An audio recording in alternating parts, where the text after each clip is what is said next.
What Leo Frank represents. Quote, "No longer shall your name be called Jacob. Rather, Israel shall be your name. For you have struggled with the divine and with men, and you have prevailed." End quote. Genesis 32, 28 through 29. Quote, "What happened to Mary Fagan was terrible. What happened to Leo Frank was even more terrible." End quote. Harry Golden, A Little Girl is Dead, 1965. Mary Fagan's murder solved. On August 25, 1913, B'nai B'rith president and factory superintendent Leo Max Frank was convicted of the murder of Mary Fagan in a trial that, by all objective standards up to that time, was one of the fairest ever accorded a citizen in the United States of America. A century later, a full and impartial re-examination of the evidence will still lead fair-minded analysts to these inescapable conclusions. That on April 26, 1913, Leo Max Frank did in fact murder 13-year-old Mary Fagan. That Leo Max Frank attempted to elude prosecution by implicating two innocent black men for the murder he himself committed. That Leo Max Frank was a racist who built his legal defense using overtly racist arguments and deceptions. That Leo Max Frank's legal team and supporters committed a series of unethical and illegal acts that included bribery, perjury, the planting of and tampering with evidence, even attempted murder, and the obstruction and subversion of justice at every level of the case. That, quote, "anti-Semitism," end quote, played no part in the trial or appeals of Leo Max Frank, and was invented by pro-Frank propagandists long after the trial for political purposes. There was no exodus of Jews from Atlanta, nor was there ever violence against them or their property as a result of the Frank affair. Author Steve Oney's claim that the Leo Frank affair was, quote, "America's worst case of anti-Semitism," end quote, has no basis in reality. Jewish scholar Dr. Albert S. Lindemann is clear. Quote, "The available evidence puts into question the assertion that anti-Semitism, whether as a product of a self-perpetuating fantasy divorced from reality, or as a reflection of tensions in the real world, was of decisive importance in the Frank case." End quote. For Jews had, for a century and a half, intimately participated in the political, business, and social affairs of Georgia without any hint, trace, or suggestion of, quote, "anti-Semitic," end quote, bias. Throughout the South, they had been judges, jurors, court officers, lawyers, prosecutors, mayors, councilmen, and held every other position of influence in Southern society. Harry Golden, himself a Southerner and a scholar of the Frank case, wrote that the Jew is really in an enviable position. Quote, "He is our Jew to small-town Southerners, and they often take care of him with a zeal and devotion, otherwise bestowed only on the Confederate monument in the square." End quote. There is no legitimate reason to suggest that the Texas-born, Brooklyn-reared, German-Jewish Leo Frank, a man whose family proudly carried Confederate credentials, was viewed any differently from his white Southern neighbors. The one man who invested the most money, time, and resources to clear Leo Frank of his murder conviction, Jewish businessman Albert Lasker, was asked very directly in an interview in 1937. Quote, "Were you convinced of his innocence? Are you convinced of it now?" End quote. Lasker's answer is alarming. Quote, "No. At no point was I convinced of his innocence, because in the circumstantial evidence case, that is impossible unless you were with the man every second. There was no way of our telling whether any man was guilty or innocent, of course." End quote. After he and colleagues met the prisoner, Lasker made this admission. Quote, "It was very hard for us to be fair to him. He impressed us as a sexual pervert. Now, he may not have been, or rather a homosexual or something like that. Of course, I am telling you this off the record. End quote. His interviewer, Boyden Sparks, summarized their meeting. Quote, after talking to the convicted murderer, Leo M. Frank, end quote, who, quote, talks them deaf, dumb, and blind, all the men take a violent dislike to him. Mr. Lasker says he hopes that if freed, he will fall and break his neck. End quote. All the investigative bodies involved in the case, most notably an attorney and 2 private detective agencies hired by Frank himself, publicly affirmed the guilt of their own client. There is no basis, therefore, on which to demand from the general public a higher assessment of Leo Max Frank than that held by his most zealous defenders. The significance of Leo Frank to the Jewish people. Quite dramatically, the Leo Frank affair has become the very essence and full expression of the Black-Jewish relationship, crystallized in a moment in time. The involvement of Black witnesses in such a high-profile trial, where their citizenship was legally acknowledged, made it a potential bellwether of American race relations. The impressive and unshaken testimonies of Newt Lee and James Conley, the 2 men that Leo Frank and his backers attempted to implicate in the murder of Mary Fagan, showed the attentive white public that Blacks had a degree of humanity they had been loath to concede. The granting of this American civil right to Blacks was considered by Jewish leadership and rank-and-file Jews to be an infringement on their civil rights. Scholar Leonard Dinnerstein acknowledges this point when he wrote that anti-Semitism in Atlanta, quote, was evident in the widespread acceptance of Negro Jim Conley's testimony. End quote. What's more, some Jews insisted that the circumstances that led to Frank's trial, conviction, and lynching were driven not by the overwhelming evidence against Frank, but by some larger force. Some argue that Frank as factory manager was resented as, quote, a symbol of alien industrialism, end quote.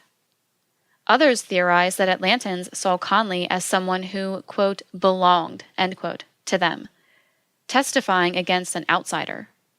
Still, others say that Georgians doggedly pursued Leo Frank, not because they thought he was guilty, but because the conviction and hanging of a Black man would not have been adequate recompense for the tragic loss of their virginal white Southern belle. A wealthy Northern Jew was a more even trade-off, their theory goes, for the crime that enraged the entire white South. As Lenora E. Burson crudely phrased it, the crime, quote, demanded a villain blacker than any Negro could ever aspire to be, end quote. Many other treatments amount to variations on those major themes, but all evade the true significance of the episode. And all these theories only complicate a simple reality. If whites had intended to, quote, send the Jews a message, end quote, they would have reveled in the opportunity to treat the B'nai B'rith president exactly like a nigger. And Frank would have received no court proceeding. That is, none of the 13 judicial hearings that he actually did receive. And he would have been shot and castrated, his fingers, toes, and testicles displayed in a jar on the counter of a city 5 and dime, if he were not first burned alive at the stake. Jews have turned Leo Frank into a powerful emblem of a much-touted Jewish American victimhood, even though their extraordinary American success story is almost totally devoid of any instances of injustice. Up to the murder of Leo Frank in 1915, the most significant example of American, quote, anti-Semitism, end quote, was an episode that occurred 38 years earlier in 1877. A powerful Jewish banker named Joseph Seligman was denied accommodations at an elite vacation resort hotel in upstate New York. The insult was considered so egregious that the New York Times referred to it as the, quote, sensation at Saratoga, end quote. And Brandeis University professor Jonathan Sarna called the affair, quote, shocking, end quote. At the very same time, Jewish-owned hotels across America, without hesitation or a sense of irony, refused admission to Blacks as a matter of policy, and on the basis of skin color alone.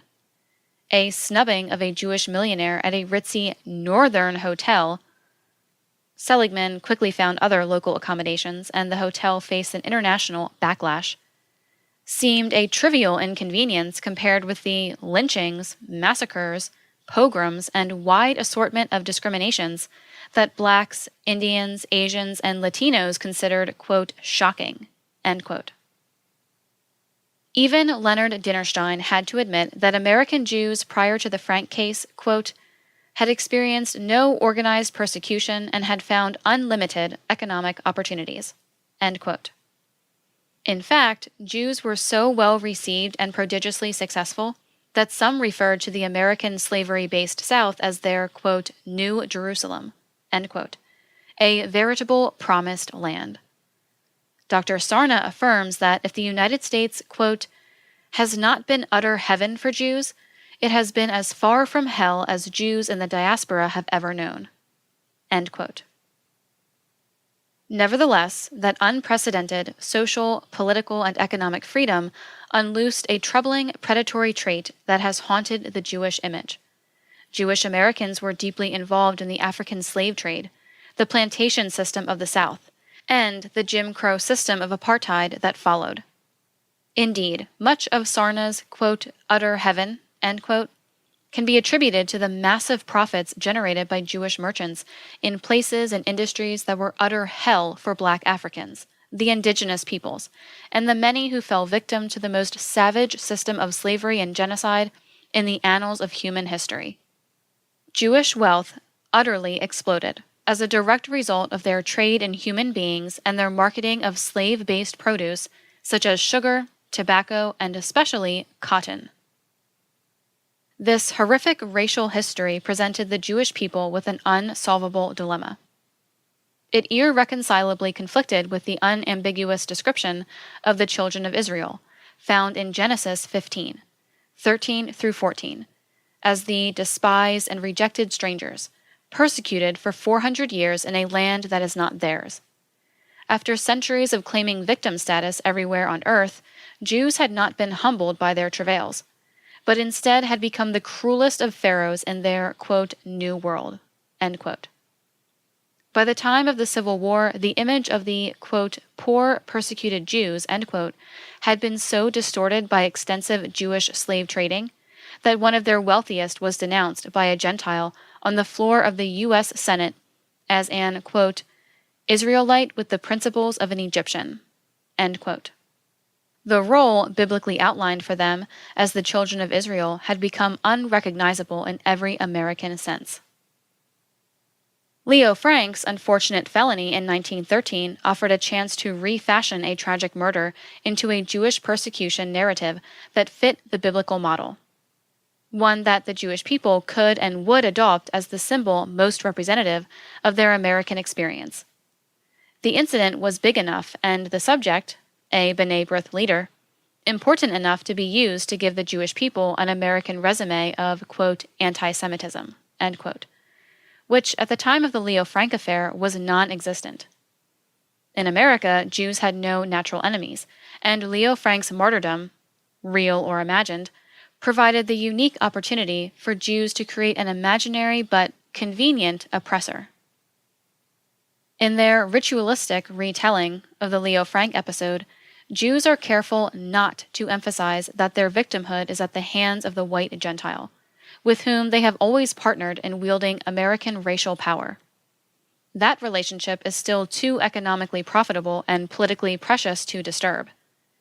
Instead, this Leo Frank-style American Jewish martyrdom comes at the hands of the, quote, cunning, bestial Negro, end quote, James Jim Conley, who has maligned not just a single Jewish pencil factory manager, but the entire Jewish people. And this makes the Jew, as the oppressed victim of the lowest of the lowliest race, the utmost American victim. The Leo Frank saga enables the Jews to publicly reiterate their victimhood by venting their rage at, quote, black anti-Semites, end quote, with no adverse racial consequences from their white Gentile brethren. Whites are not blamed in any more than an oblique inferential way, and in fact they are sometimes cast, as in Alfred Uhry's play, Parade, and Ben Loderman's PBS docudrama, The People vs. Leo Frank, as co-victims of Conley's voodoo-like wiles. According to Frank's devotees, quote, he was a Jewish martyr, made to pay the penalty for a crime committed by an African American man, end quote. In this construction, the white men who actually, quote, made Frank pay, end quote, who arrested, indicted, tried, convicted, sentenced, imprisoned, and hanged Leo Frank, escape Jewish antipathy, in place of the vulnerable black man, whose race for 400 years has paid dearly for Jewish survival and Jewish success. For a full century, the malicious hoax of, quote, black anti-Semitism, end quote, has been the defining characteristic of the so-called black-Jewish relationship. Honest and legitimate criticism of Jewish behavior inimical to black interests has been reinterpreted by Jews as, quote, anti-Semitism, end quote. Not because it is that, but because the criticism is more easily repressed if it is characterized as part of a long history of bigotry and prejudice, quote, against the Jews, end quote. Blacks, who have sojourned in a land not theirs, in servitude to white Gentiles and Jews, who cruelly afflicted them for 400 years, are the only people that fit every condition outlined in the well-known biblical prophecy. Yet it is the truth-telling blacks, like Jim Conley, who have been cast as persecutors of the innocent Jews. Black truth-tellers seeking to uplift their people, such as Booker T. Washington, Marcus M. Garvey, W.E.B. Du Bois, Martin Luther King, Malcolm X, the Honorable Elijah Muhammad, and the Honorable Minister Louis Farrakhan, have all been scapegoated as, quote, anti-Semites, end quote, and cast as ignorant Jim Conleys seeking to oppress the easily victimized Jews. Thus, quote, black anti-Semitism, end quote, was invented and deployed in 1913 as the Jews' weapon of choice to control and frustrate black political and economic progress, and thereby maintain the Jews' profitable and central role in the infrastructure of American white supremacy. In Leo Frank's name, Jews reclaim the biblical, quote, high ground, end quote, which they have used to counter and even bury the explicit role they have played in the murderous 400-year history of white Western expansion. And in Frank's name, they have eluded their monumental culpability for white supremacy's profoundly negative effects on the black and indigenous communities the world over. Further, Jews have used the Leo Frank legend to recast themselves as innocent victims of a violent American racism, indistinguishable from that faced by blacks. And in so doing, the Jewish people have in one fell swoop expropriated the identity of the black man and woman, and synchronized the Jew's image with the familiar biblical narrative. Just as the younger brother, Jacob, grabbed the heel of his older brother, Esau, thus stealing his identity and birthright, so too have the Jews in America falsely claimed to be co-sufferers with blacks, using the legend of Leo Frank as their proof of a, quote, shared, end quote, history of oppression and persecution. A measure of Leo Frank's century-long potency as rhetorical armor for American Jews is the Anti-Defamation League's 2015 announcement of a major national initiative to combat anti-Semitism. The newly appointed National Director, Jonathan Greenblatt, chose August 17th, the 100th anniversary of Frank's lynching, for its launch date, with Greenblatt invoking Frank's name multiple times. A few months later, in 2016, his just-retired predecessor, Abraham Foxman, announced the plan for a new, quote, Center for the Study of Anti-Semitism, end quote, citing a single American example, Leo Frank. Without question, the case is the most used and abused bludgeon for promoting the illegitimate concept of Jewish American victimhood. The Jews' alleged, quote, fear, end quote, of becoming victims of violent anti-Semitism, quote, like Leo Frank, end quote, disguises the inherent hypocrisy of their stance and obscures their true role as America's wealthiest and most successful power brokers.